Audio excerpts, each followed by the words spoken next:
याद करिए 2017 के पहले के उत्तर प्रदेश को हर दूसरे तीसरे दिन दंगा होता था। बहनों और भाइयों, इन दंगाइयों का उपचार ही डंडा है। बिना डंडे के मानेंगे नहीं। आप देख रहे होंगे बंगाल जल रहा है, वहां की मुख्यमंत्री चुप है, दंगाइयों को शांति दूत कहती है। अरे लातों के भूत बातों से कहां मानने वाले हैं। लेकिन सेकुलरिज्म के नाम पर इन लोगों ने दंगाइयों को दंगा करने की पूरी छूट दे रखी है। पूरा मुर्शिदाबाद पिछले एक सप्ताह से चल रहा है, सरकार मौन है। बहनों और भाइयों, इस प्रकार की अराजकता पे लगाम लगनी चाहिए और मैं धन्यवाद दूंगा इस बात के लिए वहां की माननीय न्यायालय को, जिन्होंने वहां पर केंद्रीय बलों की तैनाती करके वहां के अल्पसंख्यक हिंदुओं की सुरक्षा की व्यवस्था करने के लिए कदम उठाया है और आज केंद्रीय बल वहां पर तैनात है। आपने वहां की पीड़ा सुनी होगी। सब लोग मौन है।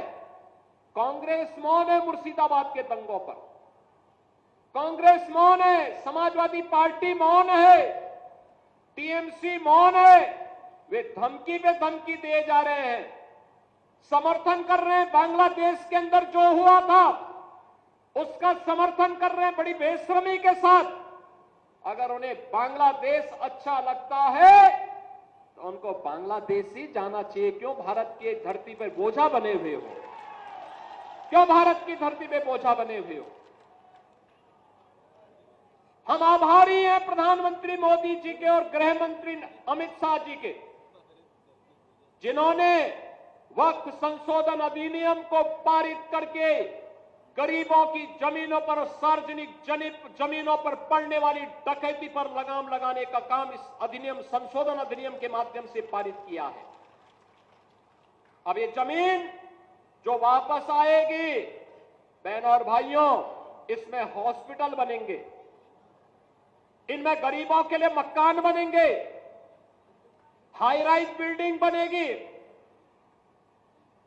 यहां पर स्कूल बनेंगे, विश्वविद्यालय बनेंगे, निवेश के लिए लैंड बैंक बनेगा। लेकिन किसी को जमीन पर कब्जा करके गुंडागिर्दी करने की छूट अब नहीं मिलेगी। इसलिए लोग परेशान हैं, क्योंकि जमीन के नाम पर जो लूट थी वह रुकने वाली है और उसलिए इन लोगों को परेशानी है। परेशानी इस बात को लेकर के कि अब गुर्गे खाली हो जाएंगे। तो पहले जो जनता को लूटते थे, इनको अब भय है कि इनके द्वारा पाले गए गुर्गे कहीं भस्मासुर हुए तो कहीं अब इन्हीं को न लूटने लग जाएं। इनके द्वारा अकूत संपत्ति जो अर्जित की गई है उसी पर डकैती न डालने लग जाए। इसलिए उस भय के कारण ये वक्फ के नाम पर जनता को बेवकूफ बनाने का काम कर रहे हैं, जनता के आंखों में धूल झोंकने का काम कर रहे हैं, गुमराह करने का काम कर रहे हैं। लेकिन गुमराह होने की आवश्यकता नहीं।